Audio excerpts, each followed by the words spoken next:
இந்த நேரத்துல வந்து தொந்தரவு பண்றேன்னு தப்பா நினைக்காதீங்கம்மா. ஆனந்த் தம்பி கல்யாணமே வேண்டாம்னு சொல்லிட்டு இருந்தது. அந்த கல்யாணம் நல்லபடியா நடக்கணுமேனு நான் குலதெய்வத்தெல்லாம் வேண்டிட்டு இருந்தேன். அதாம்மா கோயிலுக்கு போயிட்டு வந்தேன். இதாங்கம்மா பிரசாதம். அம்மா, இன்னைக்குமே இந்த குடும்பம் ஒத்துமையா இருக்கணும். வரேம்மா.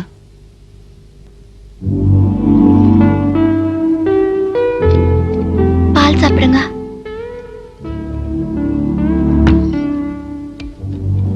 என்னங்க இது? ஃபர்ஸ்ட் நைட்னா எல்லாரும் ரொம்ப சந்தோஷமா இருப்பாங்கன்னு சொல்லுவாங்க. நீங்க என்னடா இவ்ளோ சோகமா இருக்கீங்க? வனஜா,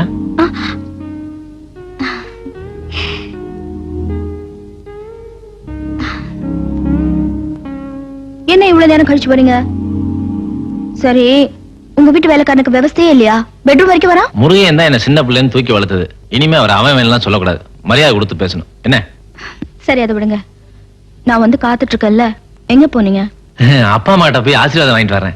ஏன் உங்க தம்பிக்கிட்டயும் போய் சொல்லிட்டு வரலாம்ல? ஐயோ, நல்ல வேலை ஞாபகப்படுத்தினேன். இரு, போய் சொல்லிட்டு வந்துடுறேன். இருங்க, ஆள் தான் வளர்ந்துருக்கீங்க. இங்க எந்த கூத்து, அங்க என்ன நடக்குதோ. கேக்குறால, இப்ப டார்ச்சுக்கு எதுக்கு பேட்டரி போட்டுட்டு இருக்கீங்க? பேட்டரி வீக் ஆயிடுச்சு, அதான் சார்ஜ் பண்ணிட்டு இருக்கேன். இது எதுக்கு இந்த நேரத்துல? எப்படியும் இன்னும் கொஞ்ச நேரத்துல நீ தூக்கத்துல எழுந்திருச்சு நடக்க ஆரம்பிப்ப. அப்ப நான் உன்னை ஃபாலோ பண்ண வேண்டாம்? அதுக்கு தான் என்னைக்கு உன் வியாதியை நான் குணப்படுத்தணும் அன்னைக்கு தான் நமக்கு முதலிரவு. எனக்கு எந்த வியாதியும் இல்லைங்க. நான் சும்மா போய் சொன்னேன். என்ன பொய் சொன்னியா? எதுக்காக பொய் சொன்ன? எல்லாம் ஒரு சேலஞ்சுக்கு தான். சேலஞ்சா? அது இல்லங்க. ஒரு நாள் சிக்னலுக்காக நீங்க கார்ல வெயிட் பண்ணிட்டு இருந்தீங்க. அப்ப நானும் என் ஃப்ரெண்டும் அங்க வந்தோம். உங்களை பார்த்தாவ உங்களோட சிரிச்ச முகம், அந்த அழகான ஹேர் ஸ்டைல், உங்களோட டீசென்ட் லுக் இதெல்லாம் பார்த்து ரொம்ப புகழ ஆரம்பிச்சுட்டா. உடனே நான் உங்களையே புருஷனா அடைஞ்சு காட்டுறேன்னு அவகிட்ட சேலஞ்ச் பண்ண. அதனாலதான் இந்த தூக்கத்துல நடக்கிற வியாதி அது இதுன்னு போய் சொல்லி உங்களை காதலிக்க வச்சேன். இதெல்லாம் என்ன நம்ப சொல்றியா? சரி, நம்பலன்னா பரவாயில்ல. நான் இந்த வீட்டுல ஒரு வேலைக்காரியா இருந்துட்டு போறேன். அழுவுறியா? சரி சரி, நான் நம்புறேன். வா, விளையாட்டா பேசினா சீரியஸா எடுத்துக்கிறியா? உட்காரு. அம்மா, உன் ஃப்ரெண்டு உண்மையிலே நான் அழகா இருக்கேன்னு சொன்னாலா? சரி, கதையெல்லாம் அப்புறம் பேசுவோம்.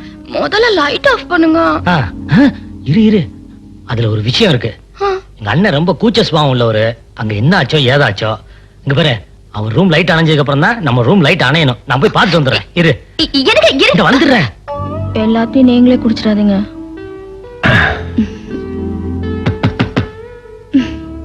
இப்ப எந்த கோயில் பிரசாதம் வந்திருக்கோ போய் பாருங்க.